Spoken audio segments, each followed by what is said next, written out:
What about the Kunsthalle Athena? What are you doing in your space? Yeah.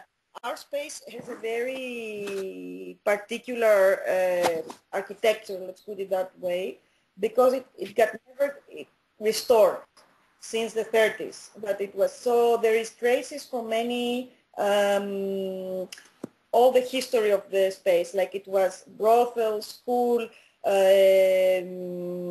like shirt, there were sewing shirts, it was like an office of a syndicate, very extreme left, it was everything. So you have paints and traces for everything, and we decided to work on the story and keep this.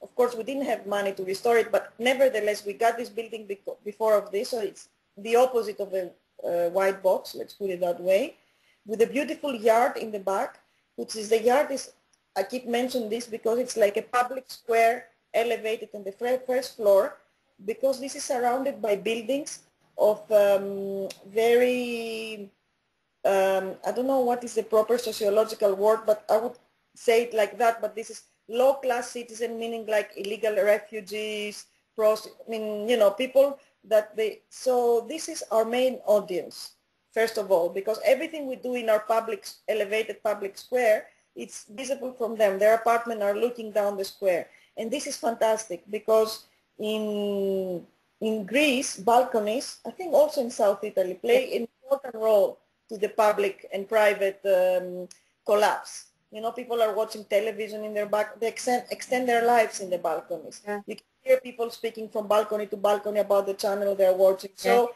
we still want this tradition. And so mainly we do events that are extroverted, like always when we have an opening or we manage to have some theatrical performances or music or DJs, but not DJs just to fill up the place with music, people that they really research music and all this, in this yard that also communicates with the rest of the people. I don't really believe in the reformative aspect of contemporary art, that they say, okay, let's open a contemporary art center in this very underpriced area and then everybody will come in, because nobody comes in.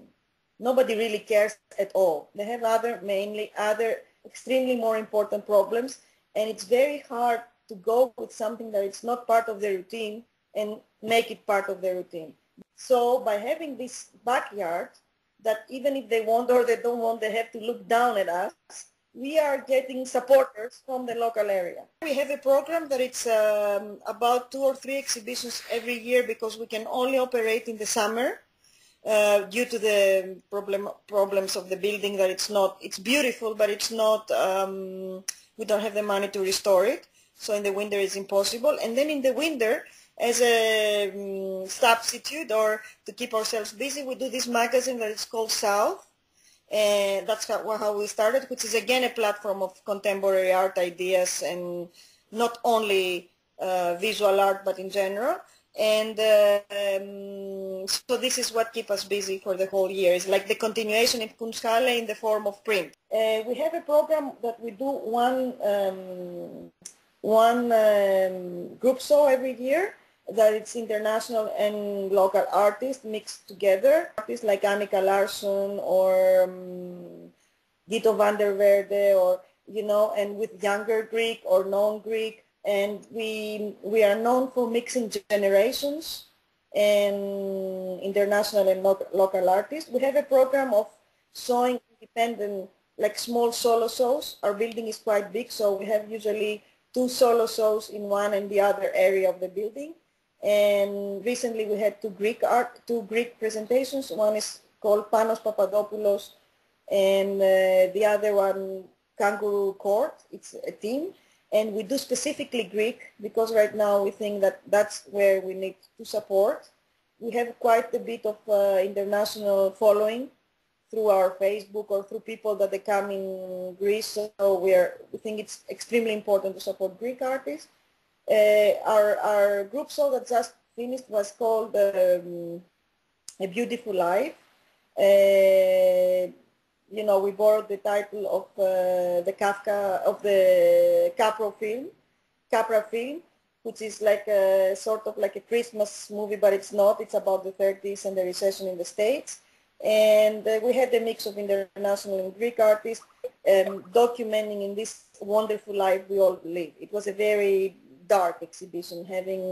We had, let's say, some beautiful pictures of the demonstrations in Athens, the fights of police in Paris, the fights of police and youth, but not like the ones you see in the streets, you see in these papers. It was not reportage. It was mostly like the battle paintings of the 19th century. We had a video by Andreas Angelidakis, which was just to give you the mood.